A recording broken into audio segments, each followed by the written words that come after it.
comienzo de los años 60, la doctrina de seguridad nacional difundida por los Estados Unidos es el arma de los militares latinoamericanos en el combate al marxismo. O inimigo é indefinido. Ele adapta-se a qualquer ambiente.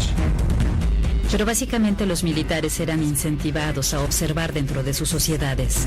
Los civiles no eran considerados confiables. Los militares comenzaron a sentir que ellos eran los únicos que podían garantizar la seguridad nacional. En 1964, un golpe militar en Brasil inicia una onda de dictaduras en la región. Las operaciones de captura de los enemigos del Estado no respetan fronteras. Señor Edmur Pericles Camargo. Señor, acompáñenos, por favor. No va a ser mucho tiempo. El régimen militar brasileño impulsaba los regímenes de derecha a su alrededor y se oponía en secreto y abiertamente a cualquier gobierno progresista que pudiera llegar al poder en países como Uruguay, Bolivia y Chile. En 1973, el general Pinochet toma el poder en Chile y las operaciones contra los enemigos de los regímenes se tornan cada vez más osadas. Pásame eso que yo lo hago.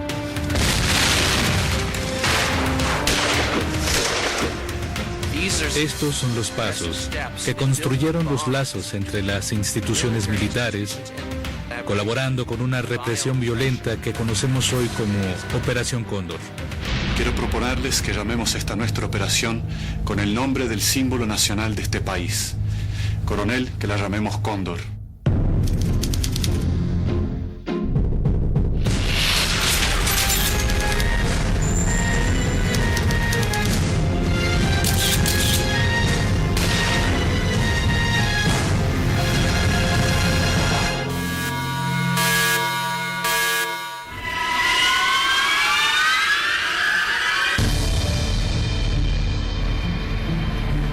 Marzo de 1976.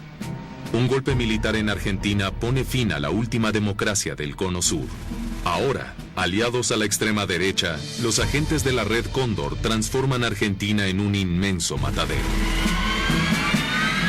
Mayo del año 76, ya la situación muy deteriorada.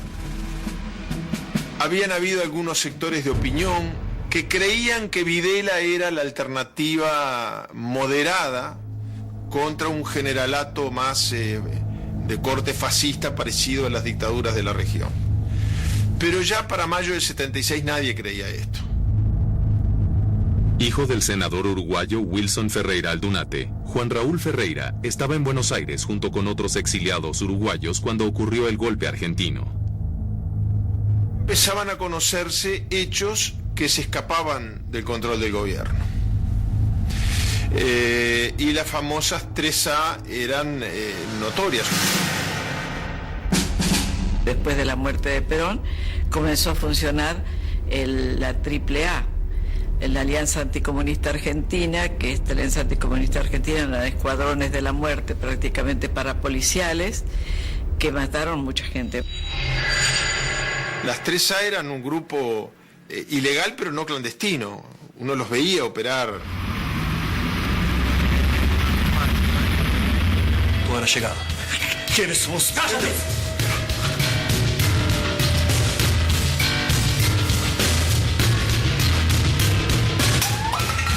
Dos y media, 3 de la mañana, algo así. Y abro la puerta y me encuentro al hijo del Toba, el hijo mayor, Marcos. Y entonces Marcos me dice, se llevaron preso a papá. No utiliza la expresión secuestro porque nosotros demoramos en tomar conciencia que una cosa tan impune, tan abierta, con tan notoria colaboración policial, podía considerarse un secuestro. Llegó tu hora. ¿Quiénes son ustedes? Al diputado uruguayo Gutiérrez Toba Ruiz se lo llevan de la casa donde vive con la familia en Buenos Aires.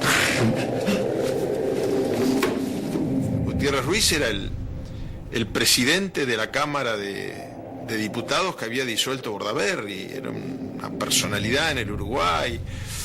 Había algo hasta de orgullo nacional. El primer susto no era la vida o la muerte, era como el presidente de nuestra Cámara de Diputados lo van a meter preso.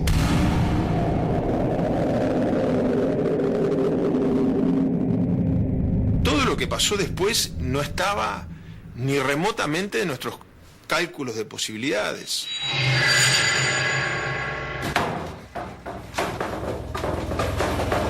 ¿Qué pasa?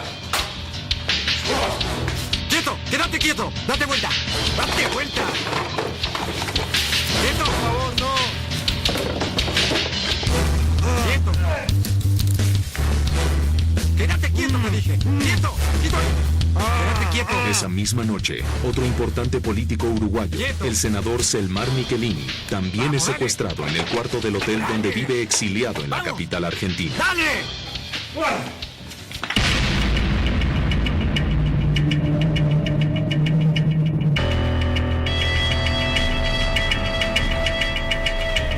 Menos de 72 horas después de haber sido secuestrados, Selmar Michelini y Gutiérrez Ruiz son encontrados muertos en un coche abandonado junto con los cuerpos de otros 2 uruguayos militantes tupamaros, Rosario Barredo y William Whitelaw Blanco. Ese conjunto de personas que son secuestradas en un día en mayo y aparecen asesinadas, aparecen esos cuerpos asesinados con señales de tortura. Presidente Torres, ¿quiénes son ustedes? ¿Quiénes son ustedes? Métase adentro. Y el 2 de junio sucede lo mismo con el general Juan José Torres de Bolivia. El general Torres tenía mucha popularidad en sectores del ejército boliviano y tenía mucha popularidad en sectores del MNR, de la izquierda aquí en Argentina y una de las comunidades más grandes de Bolivia en todo el mundo. Participaron del secuestro la banda de la AAA, de Aníbal Gordon le dicen, porque Aníbal Gordon lideraba una de las bandas de la AAA. Aníbal Gordon y Eduardo Rufo son 2 personajes muy conocidos que formaron parte de la AAA y trabajaron con los uruguayos y también con los chilenos. La base de operaciones de ese grupo era un taller mecánico situado en el tranquilo barrio de Floresta, conocido como Automotores Orletti. Orletti estaba controlada por CIDE, que era el aparato de inteligencia argentino, y el primer cuerpo militar. Era un centro para prisioneros del Cóndor. Hay otros lugares acá como el Pozo de Banfield o Quilmes donde han desaparecido uruguayos, no es solamente en Orletti. Lo que pasa es que Orletti concentró una cantidad de gente extranjera, que por eso le decimos una de las sedes principales del Cóndor.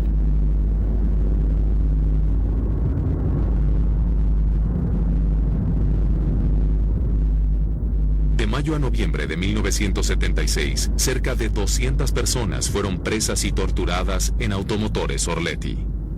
Pocas sobrevivieron. Era un campo de exterminio, no era un lugar donde hubiera baño, donde te daban de comer. Pasamos 14 días sin comer ahí, ¿no? Entonces era un lugar de tortura donde la planta alta se torturaba. Habían 4 o 5 habitaciones donde te colgaban, te daban electricidad, te hacían esto. Y bueno, y después era el lugar de depósito físico, era planta baja. Estaban tirados ahí en el piso, sin tapado, nada, en pleno invierno, ¿no? Sergio López Burgos formó parte de uno de los primeros grupos de exiliados uruguayos a pasar por Orletti.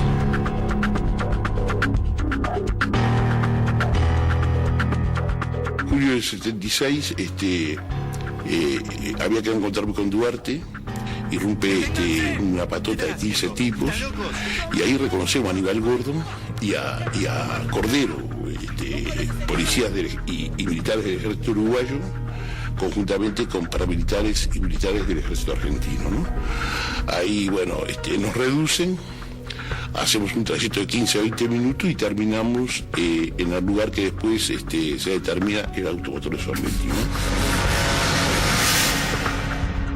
Y preguntaban por el nombre de otros asesinados, por las direcciones donde vivían, preguntaban por la información referida a actividad de resistencia a la dictadura, ¿no?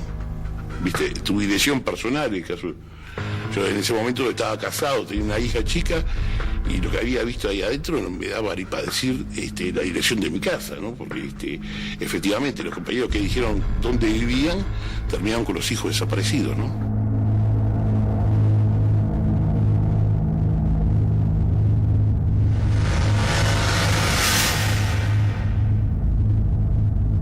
Durante la dictadura argentina, los agentes de la Red Cóndor inician una de las prácticas más crueles del periodo militar en el continente. Además de sesiones de tortura y asesinatos, los centros de detención clandestinos fueron escenario de una de las acciones más terribles de terrorismo de Estado practicado en el Cono Sur: el robo de bebés, hijos de prisioneras embarazadas. Yo creo que la idea de quedarse con los hijos del enemigo es una idea de la historia, ¿no? Ya desde los tiempos espartanos existía.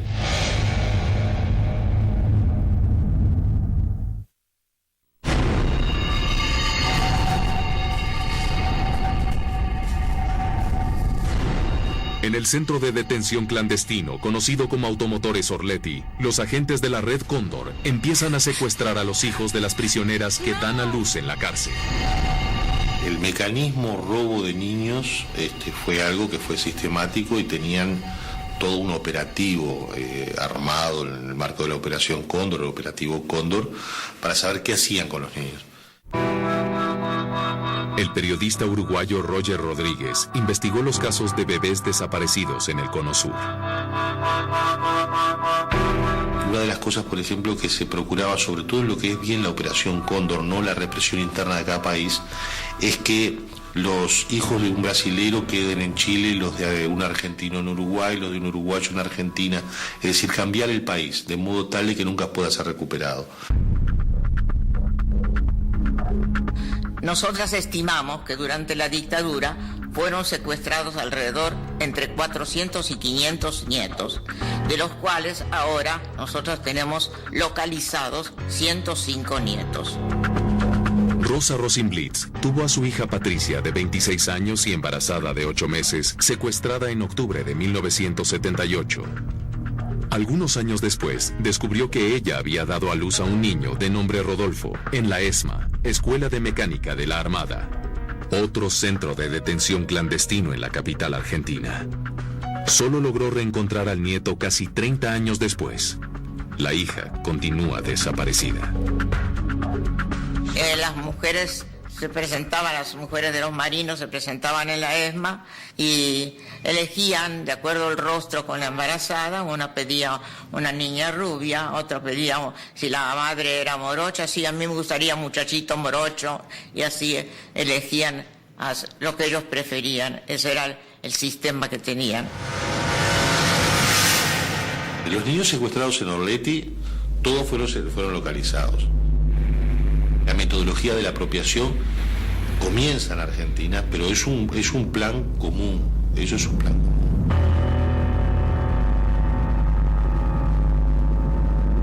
Los métodos utilizados por los represores del Cono Sur ponen en cuestionamiento el apoyo de los Estados Unidos a los países de la región. Y la cuestión de los derechos humanos entra en la pauta de la disputa presidencial norteamericana. All of you will be proud, and I believe that I can make the kind of leadership in the White House that can tap the greatness that's in all of you. Jimmy Carter se postuló a las elecciones con una plataforma de derechos humanos. Él declaró públicamente que la administración de Nixon y de Ford, el presidente Gerald Ford, su opositor, había apoyado a los Pinochet del mundo y que esto era contrario a la ética y moral del público americano. Esto, sin duda, lo ayudó a ser elegido.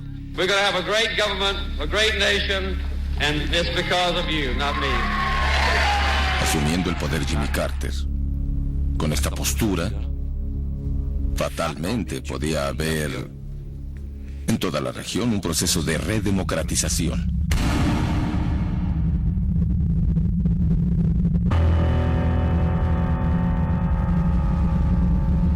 ¿Y los elegidos serían quién? ¿Quién sería? ¿Qué candidatos tendrían junto al electorado de esos países una posibilidad de elegirse? Evidentemente, en el caso uruguayo, Selvar Michelini y Gutiérrez Ruiz. Dos figuras importantísimas.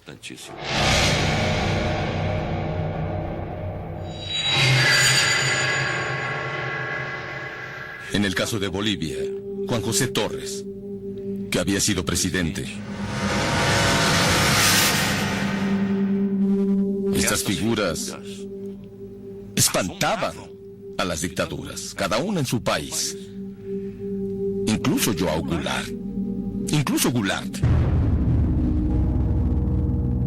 Todos ellos, de una forma o de otra, querían el restablecimiento democrático en sus países y el restablecimiento democrático en Latinoamérica. En 1976, el expresidente brasileño João Goulart vive con su familia en Buenos Aires.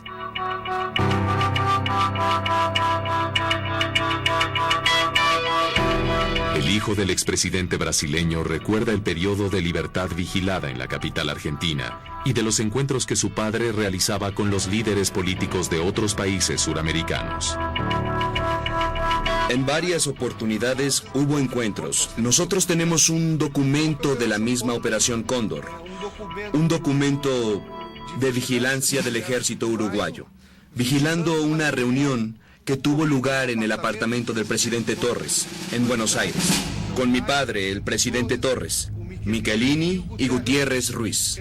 Es decir, el documento es uruguayo, del servicio secreto del ejército uruguayo, monitoreando a las personas en Argentina.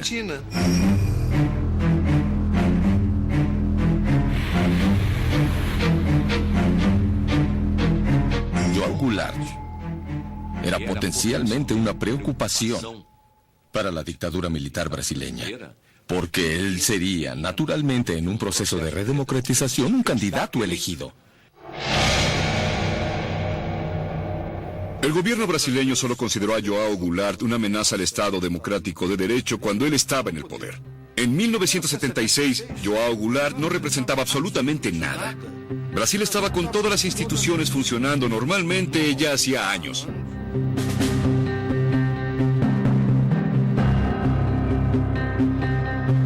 Ya había una discusión sobre la amnistía. Entonces ya se votaba hacía mucho tiempo para diputado estadual, había votación para diputado federal. Entonces, ¿qué es lo que Jango? ¿Qué era lo que Jango iba a representar? Absolutamente nada.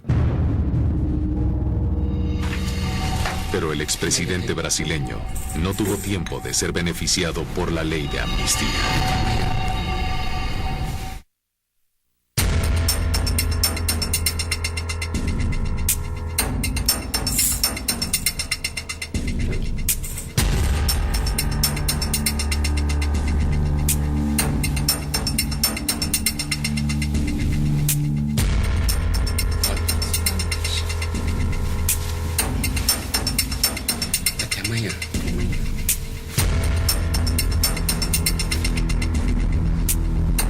A principios de diciembre de 1976, João Goulart muere en su hacienda, en Mercedes, Argentina, aparentemente victimado por un ataque del corazón.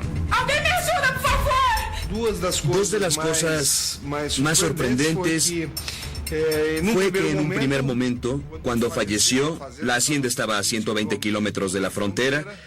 Brasil dijo que no podría venir a Brasil.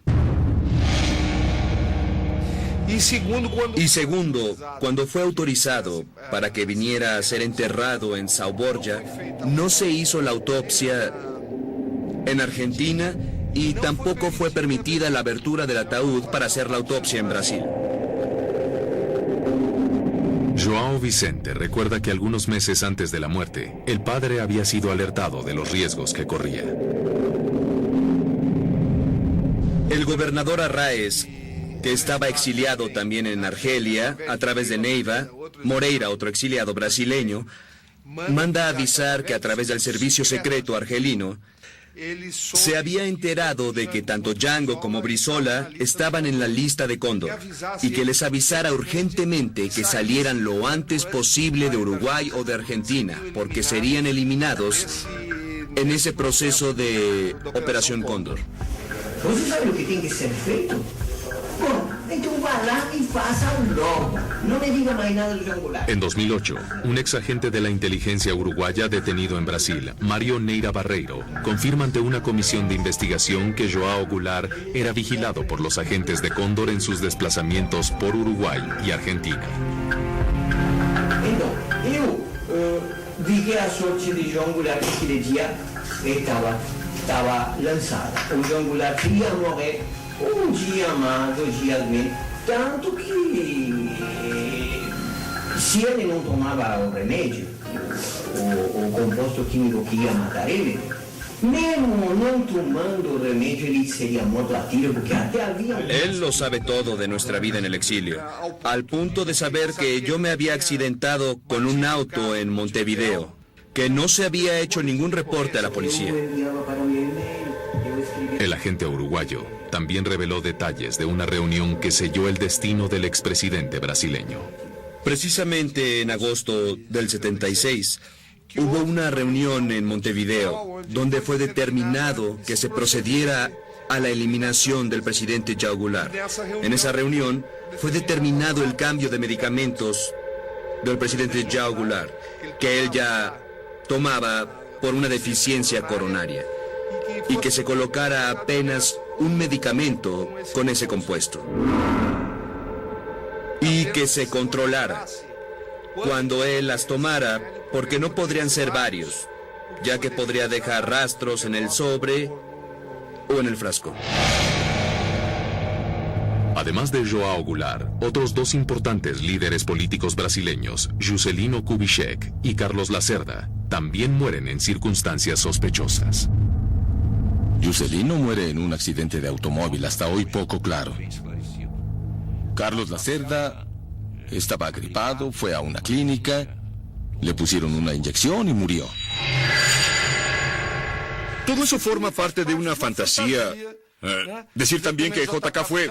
Ya se dieron todas las pruebas de que fue un accidente de automóvil, técnico. Todo el mundo ya lo ha investigado. Pero esa gente estuvo todo el tiempo queriendo buscar alguna cosa misteriosa. Hay métodos de asesinatos que pueden parecer como ataques del corazón. En el caso de Goulart, sabemos que la DINA producía gas sarín, que era mortal, que parecía un ataque del corazón y no dejaba rastro.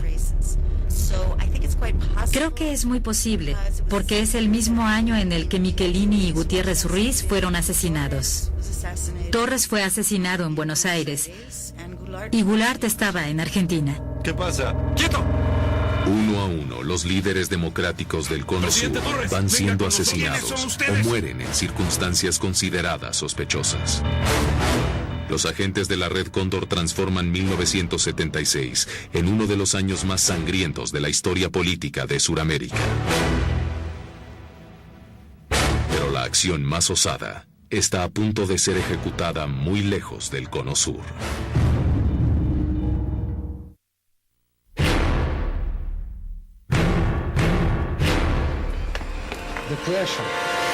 El ex canciller chileno Orlando Letelier vive como exiliado político en la capital de los Estados Unidos.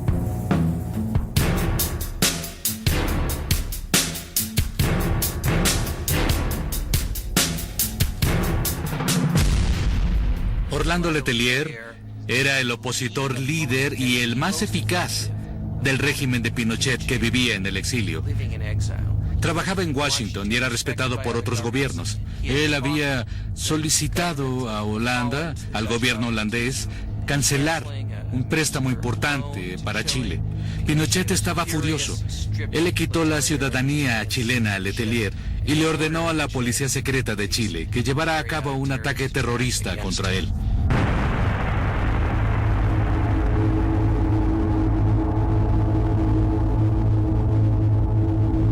El asesinato de Letelier es muy complicado, porque era una operación delicada en los Estados Unidos. Y había estructuras que eran usadas para tratar de camuflar a quienes estaban haciendo esto.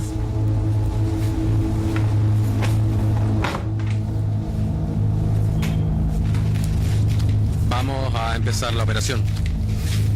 Michael Townley, asesino profesional de la DINA, el Servicio Secreto de Chile, está en Washington, la capital de Estados Unidos. Cuando Michael Townley llegó aquí, él comenzó a reclutar a cubanos. De hecho, él fue a Nueva Jersey. Había algunos de ellos que eran de Nueva Jersey. Algunos habían estado involucrados en la operación de la Bahía de Cochinos. Los cubanos fueron los que planearon la logística y las operaciones para colocar la bomba debajo del carro de Letelier.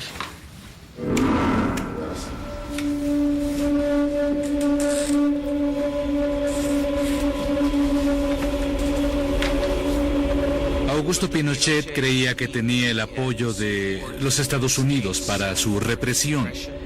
Él se reunió con Henry Kissinger en junio de 1976 y Kissinger le dijo: nosotros creemos que eres una víctima de la propaganda izquierdista del mundo y que tú le hiciste muy bien al Occidente al luchar contra un gobierno que se convertía al comunismo. Nosotros queremos apoyarte, no hacerte daño. El error de evaluación de Pinochet coloca al FBI en el camino de la Operación Cóndor. El caso fue pospuesto por un año aproximadamente por la falta de colaboración por parte del Departamento de Estado y de la CIA. Mientras tanto, la CIA decía que había sido llevada a cabo por izquierdistas. En otras palabras, esto es algo muy típico de las operaciones de contrainsurgencia o de las operaciones oscuras, donde ellos tratan de culpar a la izquierda para despistar. Las investigaciones en los Estados Unidos comienzan a revelar las actividades de Michael Townley y de los operadores de la Red Cóndor por el mundo. Se fue descubriendo progresivamente en las investigaciones el rol que cumplió Michael Townley. En una primera etapa se descubrió su accionar como agente que viajaba fuera de Estados Unidos, que tomaba contacto con grupos ilegales, terroristas en Estados Unidos, grupos de cubanos anticastristas. La repercusión del atentado contra Orlando Letelier en Washington llama la atención del mundo para la situación política en Chile. Presionado, el general Pinochet disuelve la DINA y aparta al general Manuel Contreras del comando de los servicios de inteligencia. Cuando Jimmy Carter fue proclamado presidente el 20 de enero de 1977, sin duda, Augusto Pinochet, el general Videla en Argentina, los militares uruguayos, entendieron que Estados Unidos no iba a apoyarlos, que sin duda alguna no iba a darles luz verde para la guerra sucia en Latinoamérica.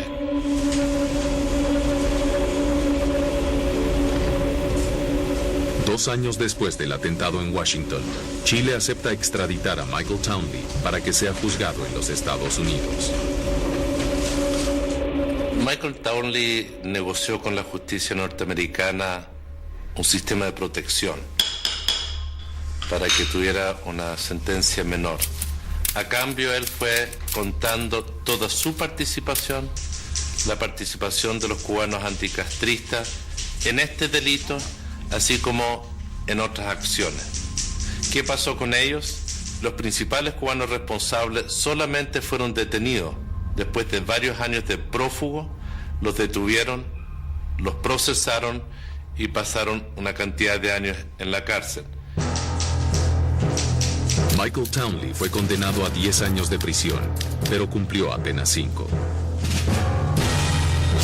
Por colaborar con la justicia americana, fue colocado en el Programa Federal de Protección a Testigos y vive hasta hoy en los Estados Unidos, en libertad. Durante más de una década, las acciones de los agentes de la Operación Cóndor estuvieron protegidas por el secreto y por el silencio. Sin embargo, a principios de los años 90, los detalles de la red comienzan a ser revelados.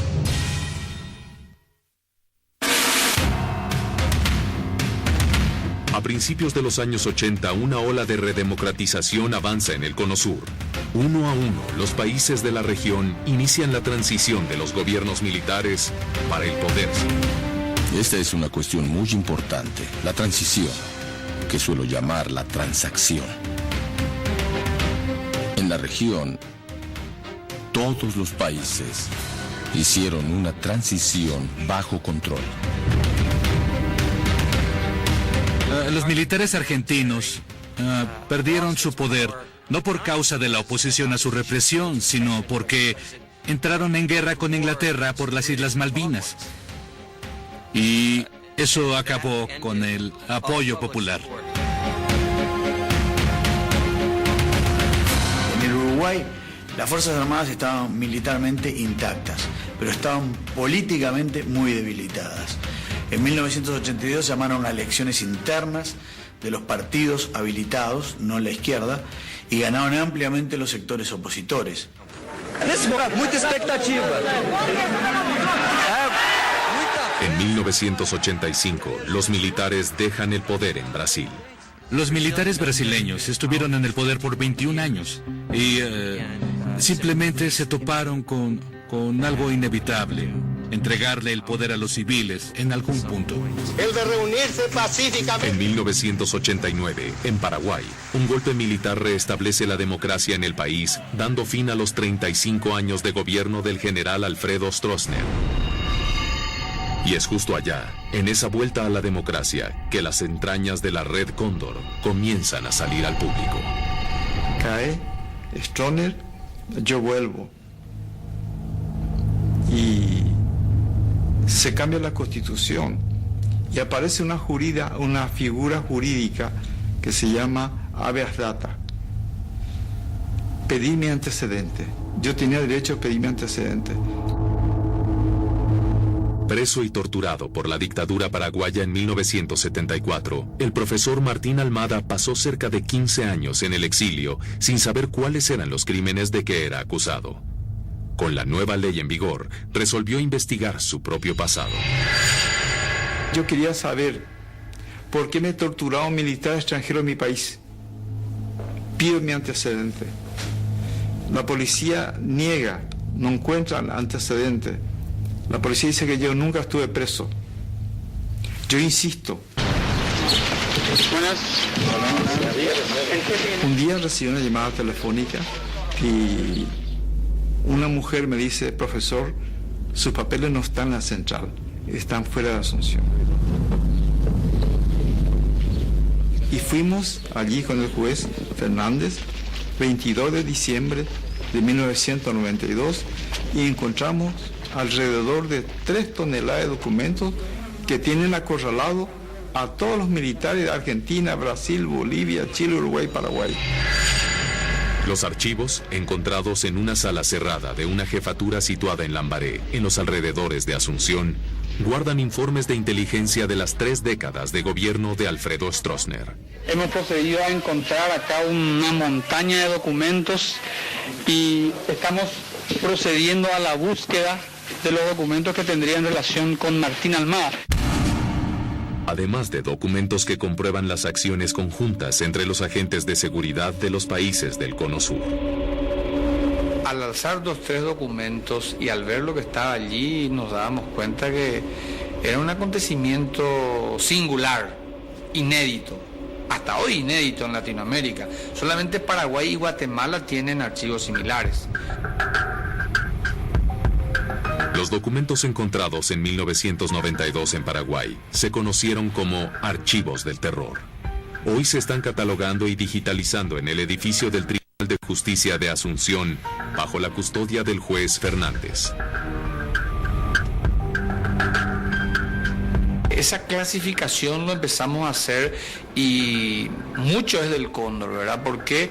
Porque el operativo Cóndor era un sistema, un intercambio de comunicación, intercambio de prisioneros, un intercambio de personas, de agentes, sin tener en cuenta ninguna ley de extradición ni una ley nacional o internacional.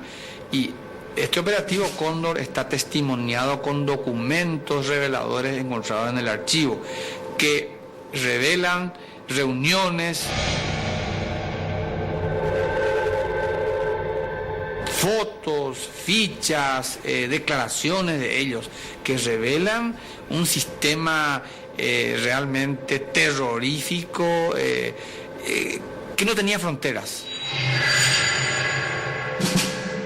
Y supimos a través de la prensa que había un juez español que está investigando el Cóndor. Le escribimos y vino el juez Garzón a Paraguay.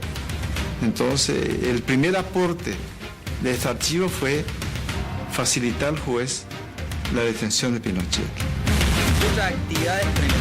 Más de 2 décadas después de la reunión en Santiago de Chile, los agentes de la Operación Cóndor comienzan a desempeñar otro papel.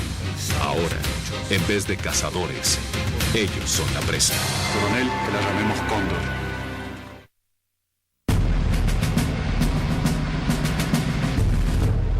En 1998, en un viaje a Londres para tratar problemas de salud, el general chileno Augusto Pinochet es sorprendido por una orden de prisión emitida por un juez español, en la que es acusado de crímenes contra la humanidad.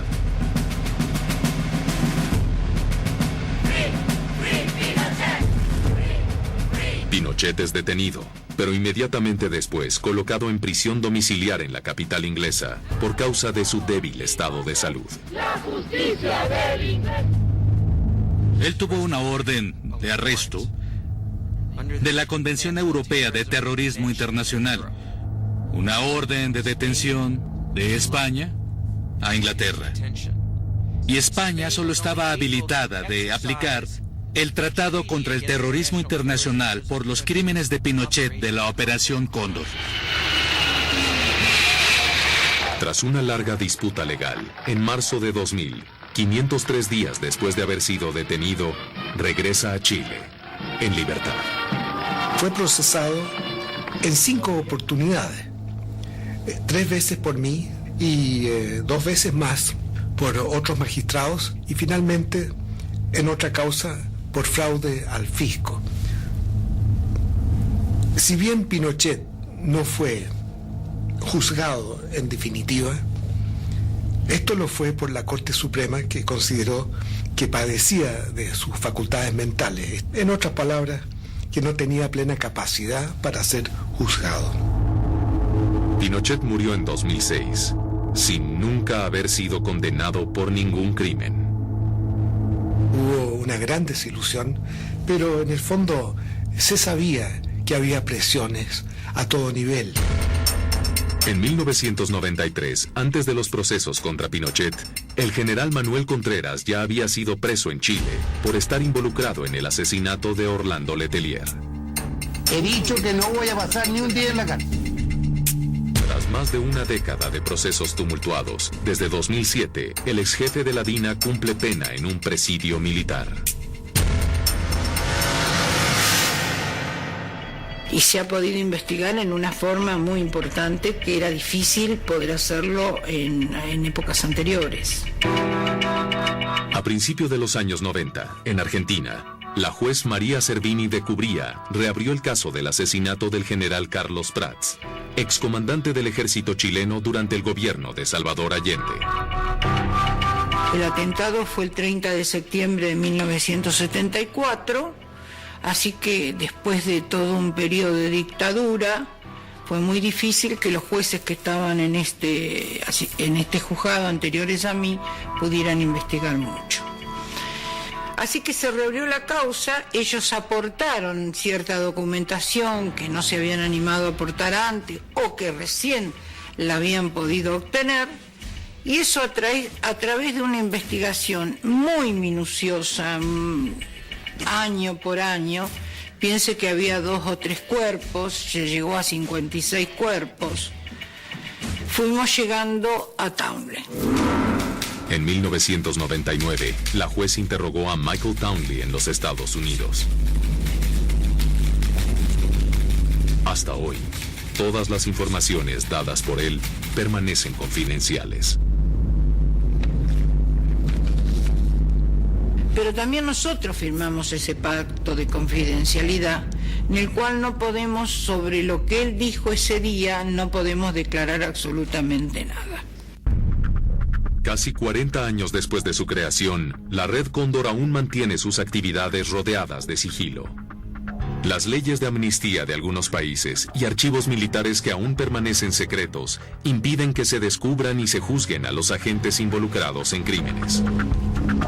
Entre los países que sufrieron represión militar en Sudamérica y además formaron parte de lo que se llamó el Plan Cóndor, hoy yo diría que los más avanzados en la búsqueda de la verdad y en la sanción a los responsables de gravísimas atrocidades cometidas durante esos años son Chile y Argentina.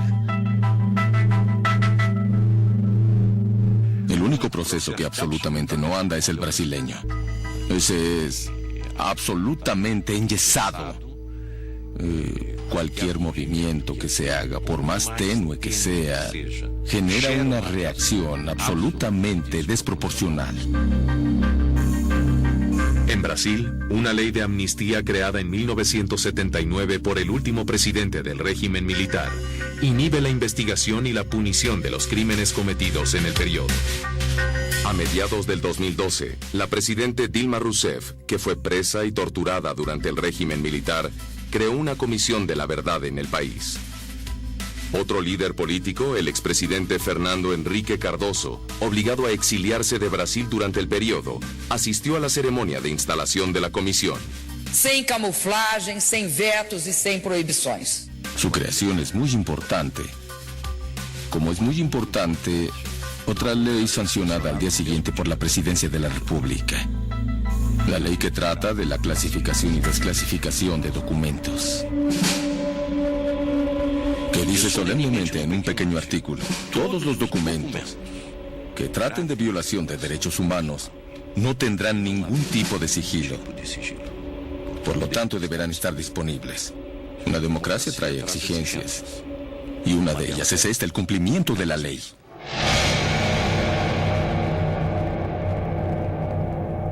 Merecem a verdade factual aqueles que perderam amigos e parentes e que continuam sofrendo, como se eles morressem de novo sempre, a cada día. La Comisión de la Verdad brasileña puede ser un gran paso no solo para tratar las atrocidades que sucedieron en Brasil, también sirvieron para entender el rol de Brasil en la región. Brasil fue y todavía es una potencia en la región. Era un líder durante la era militar del Cono Sur y sus archivos, que se mantienen secretos, van a reflejar esa historia. Hoy es un líder de las naciones modernas alrededor del mundo. Es codirector del Tratado de Abertura Global. Y como parte del compromiso de la transparencia, Brasil debe dar a conocer los archivos militares y de inteligencia que han mantenido en secreto durante todos estos años, por el bien de los brasileños y también por el de los argentinos, paraguayos, chilenos y otros países de Latinoamérica que merecen conocer la verdad sobre el rol de Brasil en la región entre 1970 y 1980.